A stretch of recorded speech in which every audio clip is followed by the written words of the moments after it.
बंधुओं, कल हम सभी ने पुण्य पाप की महिमा को समझा। कल एक कथानक प्रारंभ हुआ जिसमें दो प्रकार के निर्माल्य द्रव का वर्णन आया। आचार्य भगवान कुंद स्वामी निर्माल्य के संबंध में लिख रहे थे कि जो व्यक्ति निर्माल्य का भोग करता है, जो व्यक्ति देव द्रव और देव धन का भोग करता है, वह नरक और त्रियंच गति का पात्र हुआ करता है। आज उसी क्रम में कल हमने देखा कि वह चोर जो एक ब्रह्मचारी का भेष बना करके सेठ की चैताल्य से प्रतिमा को चोरी करने आया था, दुष्ट परिणामों के कारण मरकर के नरक गया, नरक से त्रियंच में गया और अनेकों गतियों में परिभ्रमण करता हुआ आज उस जीव का पुनः जन्म हो जाता है। आज वह जीव एक भोगावती नाम की सुंदर नगरी में, उस भोगावती नाम की नगरी में जहां पर एक सेठ सुकृत पुण्य निवास किया करते थे। सुकृत पुण्य सेठ के आंगन में एक पुत्र रत्न के रूप में एक बालक का जन्म हुआ। वह बालक जिसकी मां का नाम मृष्टदाना है, वह बालक जिसका जन्म होते ही पिता की मृत्यु हो जाती है। कितना पुण्य क्षीण वह बालक होगा कि जन्म हुआ और जन्म होते ही पिता चल बसे।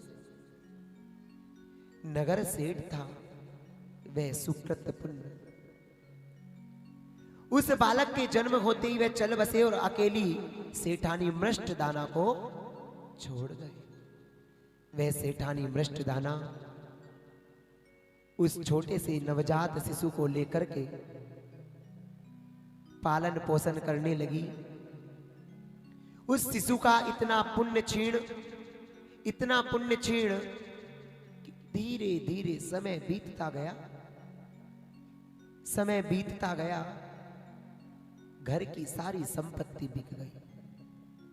थोड़ा और समय बीता, घर के बर्तन तक बिकने का नंबर आ गया। वह बालक 4-5 वर्ष का हो चुका है।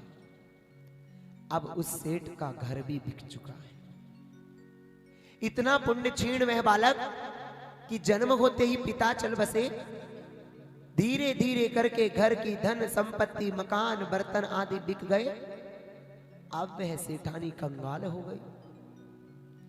करे तो क्या करे, कैसे दिन दिखाए। जहां आज आपके घर में पुत्र रत्न की प्राप्ति होती है, ढोलक बजाई जाती है, उस पुत्र के जन्म होते ही पिता की अर्थी उठ गई। ऐसा कैसा पाप। जहां आज बच्चे के पैदा होने पर सब लोग मिलकर के खुशियां मनाते हैं, मिठाइयां बांटी जाती है, वहां पर शोक छा गया। कैसा पुण्य क्षीण वह बालक। थोड़ा और बड़ा हुआ और वह बालक अपनी मां के साथ अपना समय व्यतीत करने लगा। उसकी मां उस बालक से जब वो 6 वर्ष का था तो कहती है, बेटा जा कुछ कमा करके ला। सोचो, वह 6 वर्ष का नन्हा सा बालक जिसकी खेलने कूदने की उम्र है, वह बालक कमा करके लाएगा। मां कह रही है, जा बेटा कमा करके ला। क्या बीत रही होगी उस मां के दिल पर। अपने बेटे से कह रही है, जब तक तू लाएगा नहीं हम कुछ खा नहीं पाएंगे। वह बालक मजबूर है, आखिर करे भी तो क्या करे, जाना पड़ा। वह बालक काम की खोज करता करता नगर में विभिन्न दरों पर गया। कोई उसको काम देने को तैयार ही नहीं। कैसा पुण्य क्षीण। एक तो इस उम्र में काम करने के लिए माँ ने भेज दिया, और दूसरा कोई काम भी देने को तैयार नहीं। वह पहुंच गया एक चने के खेत में। जाकर के उस चने के खेत के मालिक से कहता है कि मुझे आप अपने खेत में कुछ काम दे दीजिए।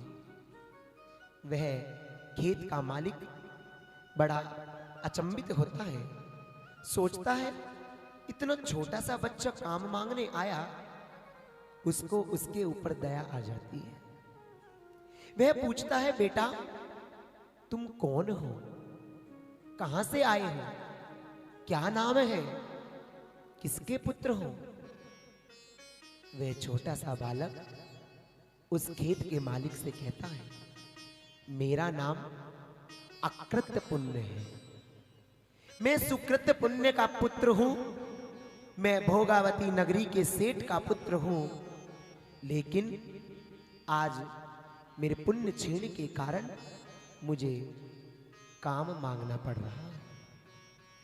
जैसे उस खेत के मालिक के कानों में शब्द पड़े कि सुकृत पुण्य सेठ का पुत्र है, उस मालिक ने अपना माथा ठोक लिया। हाय हाय, ये क्या हुआ? जिस सेठ के घर में खुद नौकरी करता था, आज उस सेठ का बेटा मेरे पास नौकरी मांगने आया। कैसा ये संसार का खेल है बंधुओं, बड़ी विचित्र स्थिति है संसार की। अपने धन पर अहंकार मत करना, अपनी संपत्ति पर अहंकार मत करना। कब वह लाखपति एक ही रात में खाकपति हो जाया करता है। इस सेठ सुकृत पुण्य से देखो, जो स्वयं नगर का सेठ था, जिसके घर में पता नहीं कितने नौकर काम किया करते थे, आज उसका 6 वर्ष का बालक उसी के नौकर के द्वार पर जाकर के नौकरी मांग रहा है। उस मालिक को दया आ जाती है, वह उसको 2 स्वर्ण मुद्रा देता है। बिना काम कराए एक पोटली में चने भर के दे देता है, पोटली कंधे पे टांग देता है, और जैसी स्वर्ण मुद्रा हाथ में रखता है, पता है क्या होता है? उसके हाथ जल जाते हैं। उसका इतना पुण्य क्षीण कि वे स्वर्ण मुद्राएं भी अंगारों में परिवर्तित हो जाती है। क्या करे? जैसे नीचे छोड़े पुनः स्वर्ण मुद्रा बन जाती, और हाथ में उठाए अंगारा बन जाती। क्या पुण्य पाप का खेल है। वह छोटा सा बालक अपने जले हुए हाथों को लेकर, वह चने की पोटली लेकर के अपनी मां के पास जा रहा है। रास्ते में चलता गया, मां के पास पहुंचा तो वह पोटली भर के चना जो उस खेत के मालिक ने दिए, वहां जाकर के मुट्ठी भरी बचे। उसकी पोटली में छेद हो गया, कहीं झाड़ियों में कांटा लग करके वे पोटली भी फट गई, उसको पता नहीं चला, और घर पहुंचते पहुंचते वे चने भी इतने से बचे। कैसा दृश्य होगा, कल्पना कीजिए।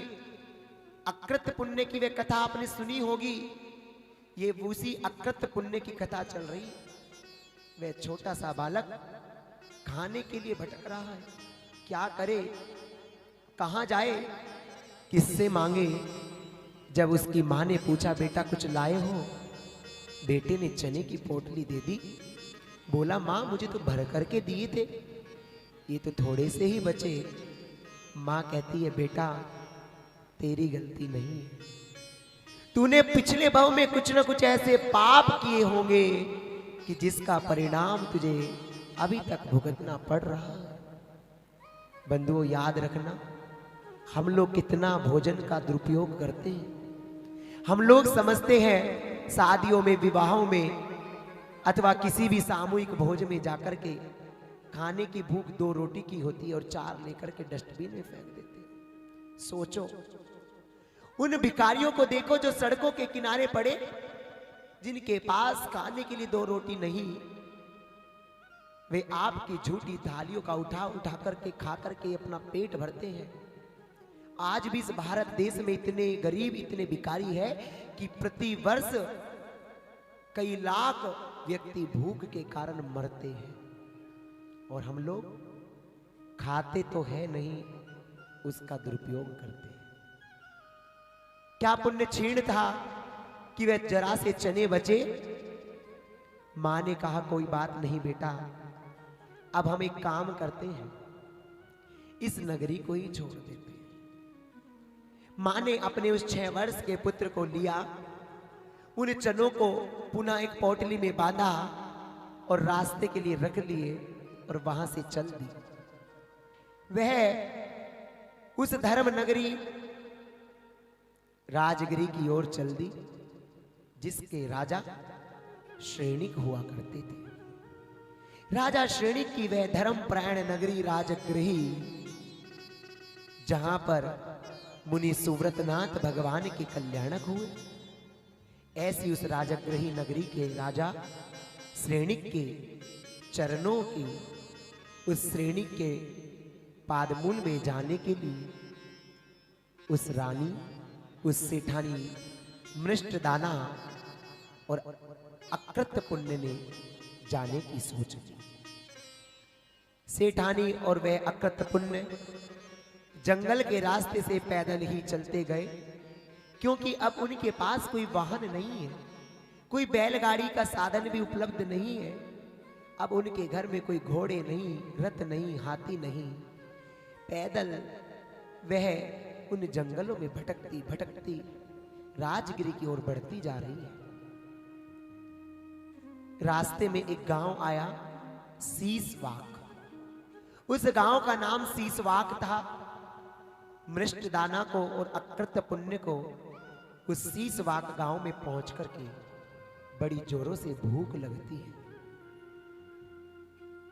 जब वह बालक भूख से चिल्लाता है, भूख के लिए कहता है, तो वह मृष्टदाना उस गांव के किसी सेठ के घर के बाहर चबूतरे पर रुक जाती है। वहां बैठ करके उस चने की पोटली को खोलती है, लेकिन सोचती है पानी तो है ही नहीं। तब वह उस सेठ के द्वार पर खड़े दरबान से कहती है, आप हमें थोड़ा पानी दे दीजिए, हमें भोजन करना है। दरबान पानी लेने गया, तभी अंदर से सेठ आए। बाहर उस सेठानी और उस छोटे से बालक को देख करके सेठ पूछता है, अरे बहन, आप कौन हो? आपका क्या नाम है? कहां से आई हो? वह मृष्टदाना उस सेठ को कहती है, मैं भोगावती नगरी के सेठ सुकृत पुण्य की सेठानी मृष्टदाना, और ये मेरा पुत्र अभागा पुण्य क्षीण, जिसके पैदा होती काल ने इसके बाप को, इसके पिता को निगल लिया। जैसे जैसे ये बड़ा हुआ, हमारा घर, मकान, संपत्ति बिक गई। मैं अभागन और इस पुत्र को लेकर के भटक रही हूं। वह सेठ उस सेठानी पर दया करता है, कहता है, बहन, मेरे 7 पुत्र है और मेरी सेठानी नहीं है। अगर बहन तुम चाहो तो मेरे महल में रह सकती हो। तुम पे जो भी काम आता हो आप उस काम को कर सकती हो। कल्पना करो, एक लाचार अकेली महिला, एक छोटा सा बालक, जब वह दर दर भटकता है, कल्पना करना क्या दृश्य होता होगा। उन गरीबों से पूछना, उन झोपड़ी में रहने वालों से पूछना कि जब वह झोपड़ी में सोते हैं और रात को बारिश की बूंद आती है और टप टप करके उनके ऊपर टपकती है, तो क्या होता है।